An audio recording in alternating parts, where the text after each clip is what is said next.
झाला त्यावेळेला मी अत्यंत डिप्रेशन्समध्ये होते आणि ते बरेच का वर्ष. गेले आणि असे मी 17-18 वर्ष त्याच्यातनं कधी बाहेरच आले नाही त्या सिनेरिओमधनं. एकीने तर चक्क मला सेम डे 15व्या दिवशीच म्हटलं, अगं तू व्हिडिओ आहे, तुझा नवरा नाहीये, तुला काही कळतं का आणि तू मंगळसूत्र काही घालून आली. अरे वेळेला ते दुःख काय आहे ते त्या स्त्रीलाच माहिती असतं रे. मम्मी असं स्टोरी सांगते, मी जेव्हा हातात मम्मीच्या होतो तेव्हा मम्मीने कमिट सुसाईड ट्राय केलेलं होतं. हो, ही माझी 27 वर्षाची अत्यंत कणखर जर्नी आहे. So hi everybody, welcome to our YouTube channel The Divekars, and if you haven't subscribed, please subscribe, like, share, follow, comment. आणि बरेच लोक Instagram वरती फॉलो नाही करत आहेत, प्लीज फॉलो करा.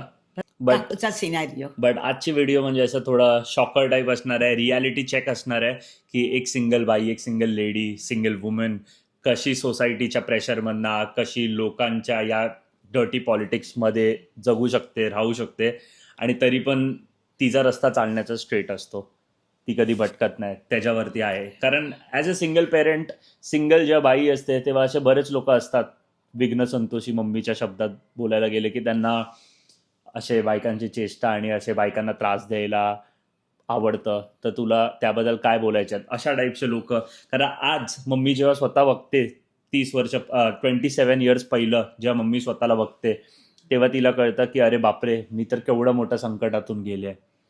संकट म्हणजे हा जो प्रसंग आहे तो वैर्यालाही नको. देवाला मी नेहमी सांगते की देवा वैर्यालाही असं दुःख देऊ नकोस.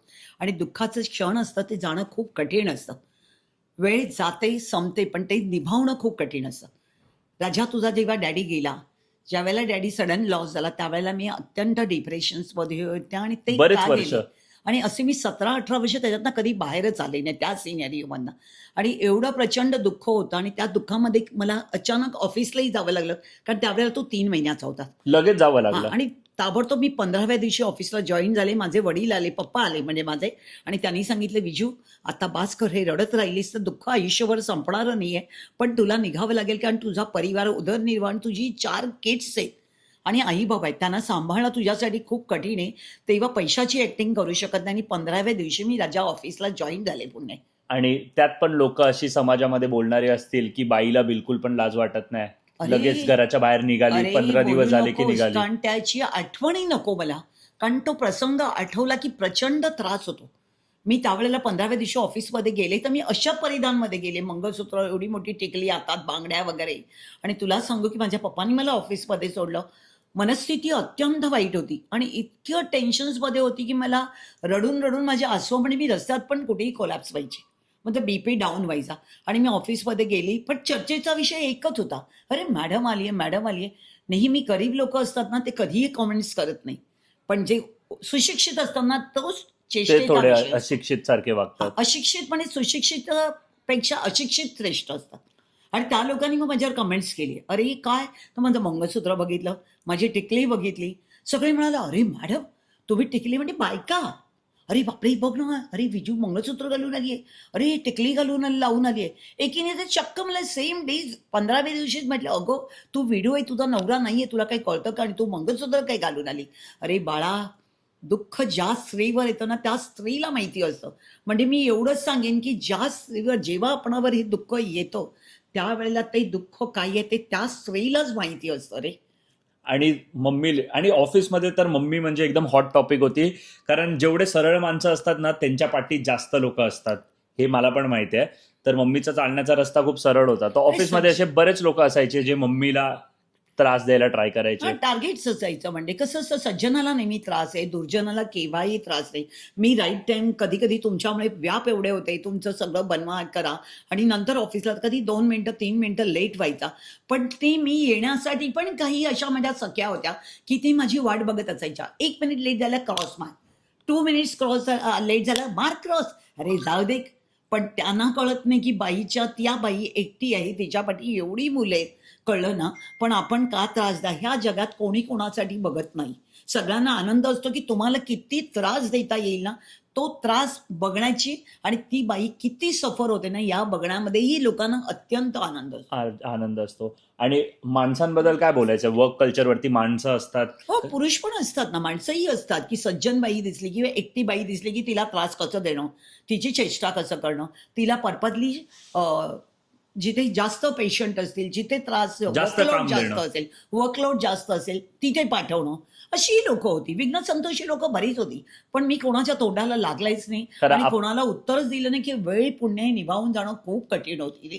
कठीण आणि होते. नोकरी करणं तर गरजेचंच होतं. ॲब्सेंट राहिली तर घर चालणं पण कठीण होतं. विदाऊट पे झालं तर मॅनेज करणं कठीण होतं. आणि त्यामुळे मला ऑफिसला जावंच लागत होतं. क्रॉस व्हायचे. काही-काही जण मुद्दाम अरे ज्युनियर्स होते. मला केवढी तरी ज्युनियर्स होते, पण पार्शालिटी असायची. आणि जो फेव्हरिझम्स असेल ऑफिसर्सची त्यालाच लाईट काउंटर दिले जायचे. आणि तुझी आई अशी पडली फटकन स्पष्ट वक्ती. त्यामुळे स्पष्ट वक्त्याला नेहमी हानी असते. आणि असे पण माणसं असतात की ज्या बायका त्यांच्या पाठीपाठी फिरतात त्यांनाच प्रमोशन, त्या बायकांना नाही promotion. Promotion as per as seniorities promotion दिलं बट जायचं. असे पण फेव्हरिझम केलं जायचं, हा, की की लाईट वर्क, लाईट ड्युटी म्हणजे ज्या असं त्या दिलं माणसांच्या जायचं. क्लोज असणार बायका हो, त्यांना हो, हो, लाईट हो. वर्क, त्यांना लाईट स्पेशल वर्क. ते प्रिव्हिलेज. पार्शालिटी असायची आणि प्रत्येक ठिकाणी, प्रत्येक सेक्टरला हे होतंच. असं नाही, की प्रायव्हेट फर्ममध्ये गेलास तरी हेच आहे. आणि चेष्टेचा विषय. पहिली आणि गोष्ट चेष्टा. आणि मला अजून एक सांग की ज्याच्यामध्ये तू मला लास्ट टाइम पण बोललेली होतीस, तू रस्त्यातनं अशी जात होती आणि एरियामधली लोक पण चेष्टा करणारी असतात की अरे बापरे या बाईनी बघ अरे बायका म्हणजे सर्वसामान्य बायका सगळ्या मला ओळखतात. ज्या घरी काम हाऊसवाईफ आहेत बायका. हा हाऊसवाईफ. ज्या बायका अशा आहेत, की त्यांनी मला बघितलं तरी माझ्या पाठीपुढे असायच्या आणि त्या मैत्रिणींना म्हणजे चालणाऱ्या बायका. आणि मी ऑफिसमध्ये घाई-घाई धावत नेहमी मी धावतच असायची. म्हणजे मी रस्त्यात थांबले नाही किंवा कोणाशी बोलायलाही मला कधी रस्त्यात वेळ मिळाला नाही. पण धावता-धावता मी पाठी ऐकते, की ती म्हणते, "अरे बघ, ही मॅडम चालली आहे ना? अरे ही मॅडम चालली ना? अरे हिचा नवरा नाहीये. या बाईला लाज शरम पण नाही बघा.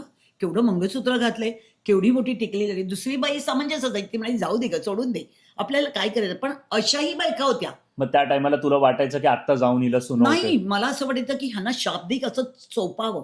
पण नाही, कारण मी माझा संयम ठेवला. कारण काय वेळ अत्यंत वाईट होती आणि बाळा तोंडाला लागणंही खूप कठीण होतं आणि मी कशाला लागू?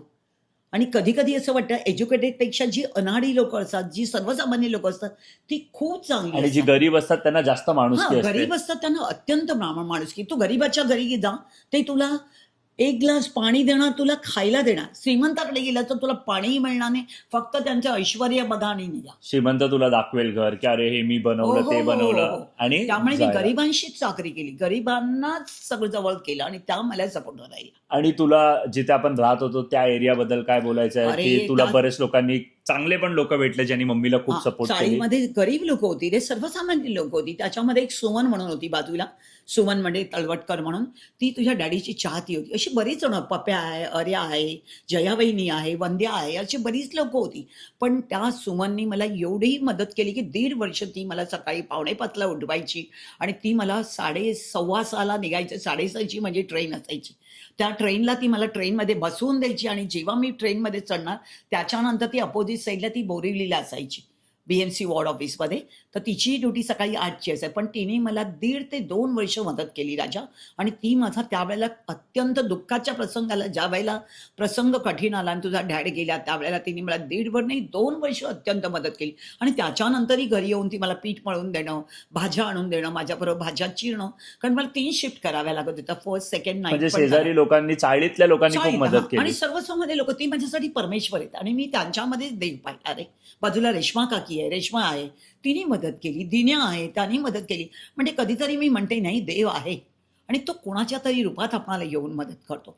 आणि परत ती पण एक स्टोरी आहे की पप्पा गेल्यावरती जे तुझं मंगळसूत्र काढलेलं, तर चाळीतले लोक किती हो, इमानदार हो, हो. असते. ज्यावेळेला हे गेले आणि त्यावेळेला जो प्रसंग असतो सगळं अंगावरचं आपलं काढतात, तो प्रसंग बघायला म्हणजे तो आठवायलाही खूप त्रासदायक होतो. कोणी काढलं, काय काढलं, मी टोटली कोलॅप्स होते. मला काही आठवत नाही. ते माझ्या गळ्यातलं एक मंगळसूत्र काढलं, तर त्याचा एवढा मोठा सोन्याचा क्लिप होता, तो बाहेर पडलेला होता. आणि मला माहितीच नाही, कारण मी कोलॅप्स झालेले पुण्य. आणि नंतर तो 4 दिवस क्लिप सोन्याचा तिथेच पडलेला होता. कोणी पण घेऊन नाही गरीब गेलं. लोकं एवढी प्रामाणिक असतात, की कोणीही तो क्लिप उचलला नाही मंगळसूत्राचा. आणि मग त्या सुमननीच मला 4थ्या दिवशी आणून दिला आजीकडे, वहिनीला. मला सांगितलं, "वहिनी तुझा बघ हा क्लिप पडलाय 4 दिवसापासून आहे."